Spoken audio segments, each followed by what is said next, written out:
अस्सलाम वालेकुम ख़वातीन हज़रात, मैं हूँ आपका मेज़बान सुमैर। तो आज के नए प्रोग्राम में हम आपको खुश आमदीद कहते हैं। बात करते हैं जी सबा कमर के बारे में। तो सबा कमर ने बहुत बड़ा इंकशाफ किया कि भाई वो चुड़ैलों को भी देख चुकी है, भूतों को भी देख चुकी हैं, और सब उनके बारे में जिक्र करते हैं कि सबा कमर नाम की कोई और भी चुड़ैल है। मतलब अब ज़ाहिर है चुड़ैलें बातें कर रही होंगी तो कहेंगी ना, मैं सबा कमर को नहीं कह रहा, मैं नहीं कह रहा हूँ। अच्छा मामला क्या है मैं आपको बताता हूँ। सबा कमर एक हंसना मना है उस प्रोग्राम में आई और उन्होंने बताया कि जब ड्रामा सीरियल मुआमा की शूटिंग हो रही थी तो वहाँ पर मेकअप आर्टिस्ट को थप्पड़ पड़े। अब पहले मैं ये समझा कि सबा कमर ने थप्पड़ मारे हैं, शायद सबा कमर गुस्से में आ गई कि मेकअप ख़राब किया और ठा ठा करके लगा दी। लेकिन पता ये चला कि मेकअप आर्टिस्ट किसी कमरे में बैठे हुए थे और उस कमरे में उनको किसी ने थप्पड़ मारा और उसको फिर नज़र आया कि थप्पड़ मारने वाली सबा कमर नहीं या कोई इंसान नहीं बल्कि वहाँ की कोई भूतनी थी या कोई चुड़ैल थी जिसने सब मेकअप आर्टिस्ट को थप्पड़ मारा। अब जब वो डर गया, खौफजदा हुआ, तो उसके साथ साथ बाकी एक्टर्स जितने थे वो भी खौफजदा हो गए। अब काम जो है वो 50-60% हो चुका था। सब ने ये फैसला किया कि लोकेशन चेंज कर देते हैं क्योंकि यहाँ पे चुड़ैल है, यहाँ पे भूत है। सबा कमर ने कहा कि भाई मैं इतनी मेहनत कर चुकी हूँ, अब चाहे यहाँ पे अंजलिका है, मंजलिका है, जो भी है, मैं यहीं पर काम करूँगी। भाई मैं नहीं डरती। ताबिश हाशमी ने कहा क्यों, आप क्यों नहीं डरती? आपने क्या? वो कहती है मैंने ज़िंदगी में बहुत भूत देखे हैं, बहुत कुछ देखा हुआ है भाई, अब मैं नहीं डरती। मैं तो बल्कि भूत को भी कहती हूँ हाँ भाई बैठ के बात कर लेते हैं, बैठ के डिस्कस कर लेते हैं, मामला हल कर लेते हैं। मुझे लगता है कि सबा कमर ज़िंदगी में बहुत टूटी हुई है। मुझे लगता है कि उन्होंने ज़िंदगी में इतना कुछ देखा है ना, क्योंकि जो इंसान अंदर से कहीं टूट जाता है ना और उसको लगता है कि बस ज़िंदगी में सब कुछ ख़त्म, क्या है, मतलब काम तो वो कर रही हैं लेकिन दिल के किसी कोने में उनको या दिमाग के किसी हिस्से में वो यादें, वो बातें उनको तंग करती हैं, सताती हैं। वो बाकी रह जाने वाली मोहब्बत और यादें वो कहीं ना कहीं इंसान को डिस्टर्ब करती हैं और कहती हैं कि अब इससे बढ़कर और क्या हो जाएगा। अगर कोई भूत चुड़ैल मेरे सामने आ भी जाएगी तो इससे बुरा तो नहीं होगा ना, इंसान को लगता है। लेकिन भूत चुड़ैल जब सामने आते हैं तो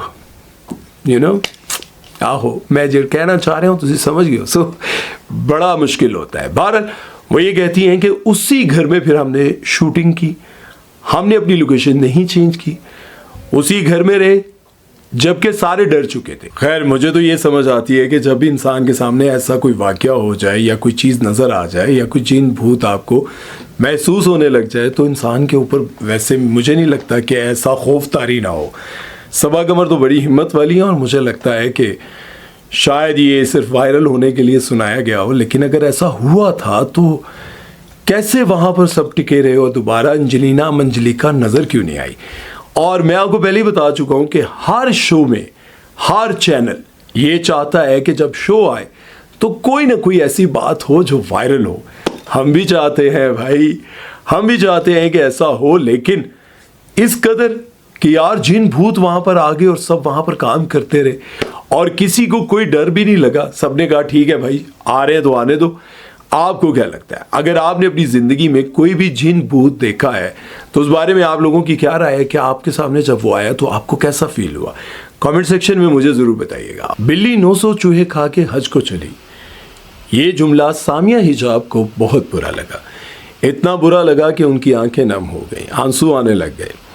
सामिया हिजाब को तो आप सभी जानते हैं, उनकी वजह शोहरत भी आप जानते हैं कि उन्होंने क्या किया था और किस वजह से वो मशहूर हुई, किस वजह से उनको पाकिस्तान छोड़ना पड़ा।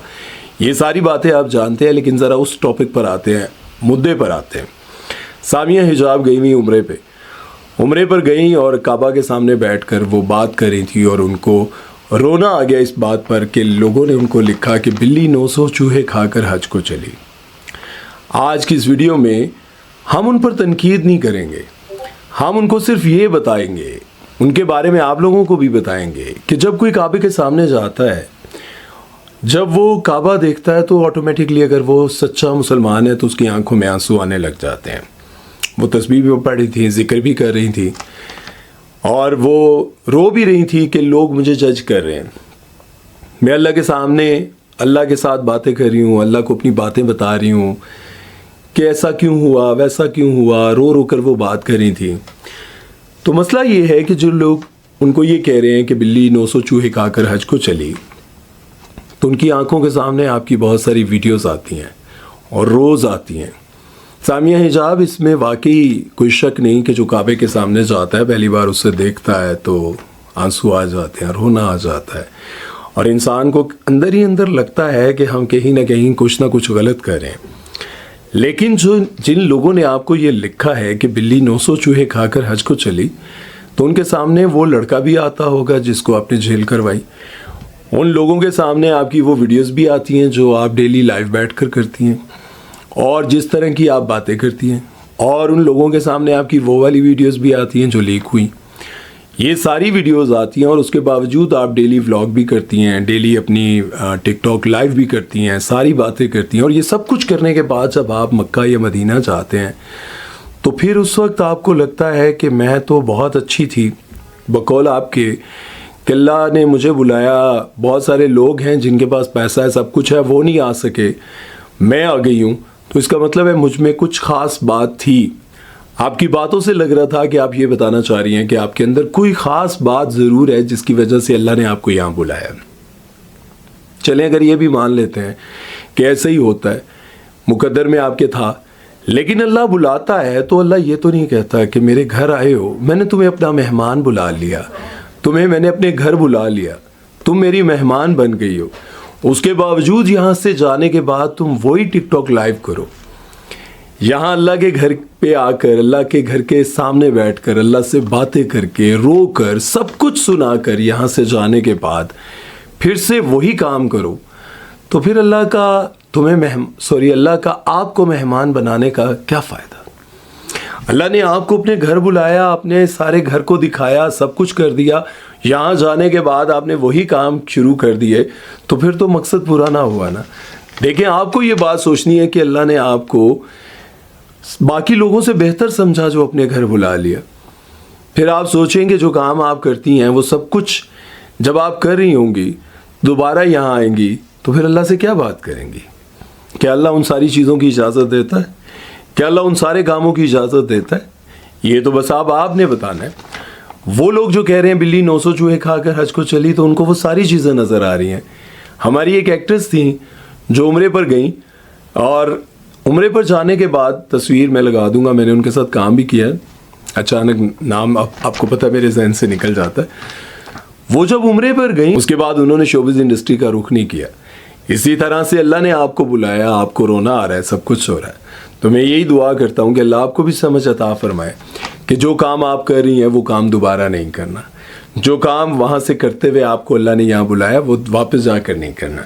उम्मीद है कि मेरी ये बातें आपको समझ आई होंगी। मिलकर रहना अच्छी बात है और वालिदैन हमेशा चाहते हैं कि उनके बच्चे एक ही छत तले रहें, लेकिन जब शादियाँ हो जाती हैं बच्चों की तो फिर एक साथ रहना मुश्किल हो जाता है। जब एक जगह साथ रहते हैं और कोई दूरी नहीं होती तो फिर मसले मसाइल भी ज़्यादा होते हैं। शादियों के बाद बच्चों को अपनी अपनी फैमिली को लेकर अलग हो जाना चाहिए, क्योंकि जब तक दूरी नहीं होगी तब तक मजबूती नहीं होगी। लोगों को लगता है कि साथ रहते हैं तो मजबूत रहते हैं, लेकिन कभी कभार ऐसा होता है कि जब इंसान साथ रहता है तो मसाइल बढ़ जाते हैं, रिश्ते कमज़ोर हो जाते हैं। इसके बाद माँ सफदर की भी एक रील सामने आई जिसमें वो रो रहे थे और कह रहे थे कि पहला रमज़ान है जिसमें माँ बाप बहन भाई साथ नहीं है। वो काफ़ी दुखी थे, लेकिन यही ज़िंदगी है। कुछ लोगों का कहना था कि ये सब ड्रामेबाजी है, क्योंकि आप सबको पता है कि जितने भी व्लॉगर्स हैं, जितने भी डेली व्लॉगर हैं स्पेशली, वो कोई ना कोई छक्का चाहते हैं। छक्का मीन वो छक्का नहीं, छक्के का मतलब ये है कि अगर 1 मिलियन आ रहे हैं, 9 लाख आ रहे हैं, 8 लाख आ रहे हैं, तो अचानक से कुछ ऐसा किया जाए कि वीडियो जो है वो 5-6 मिलियन क्रॉस कर जाए। और 5-6 मिलियन जब व्यूज़ आते हैं तो ऑब्वियसली पैसे अच्छे बनते हैं। जब पैसे अच्छे बनते हैं, वायरल हो जाते हैं, और फिर लोग ज़ाहिर है पैसा भी ज़्यादा कमाते हैं। तो हमेशा की तरह लोगों को लगा कि ये सारी ड्रामेबाजी है, कोई इसमें सदाकत नहीं है, किसी को माँ बाप याद नहीं आ रहे। आपको पता है डक्की भाई अपनी फैमिली के साथ रहते थे, फिर उन्होंने अपनी हालांकि अरूब और ये सब अच्छे से रह रहे थे, लेकिन डक्की ने अपना घर अलग लिया, करीब करीब है लेकिन अलग घर लिया। अब उन्होंने अपना घर अलग से सेट किया, वही घर जिस पे ये बात हुई थी कि 10 करोड़ का ये घर लिए, और वो घर 10 करोड़ का नहीं था। बात तो ये सामने आई कि ये 4 लाख रुपए पर मंथ रेंट पे लिया है, लेकिन इसको ये शो किया गया है कि ये 10 करोड़ का ख़रीदा गया।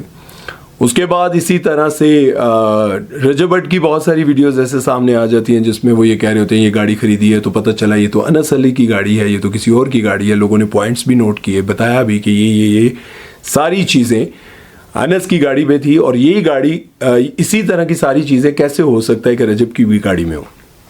तो ये सारी चीज़ें जो है सामने जब आती हैं तो फिर लोग पहचानते हैं और लोगों को लगता है कि सब ड्रामेबाजी है। और इसी तरह से हमारे बहुत सारे एक्टर्स भी ऐसी हरकतें कर जाते हैं।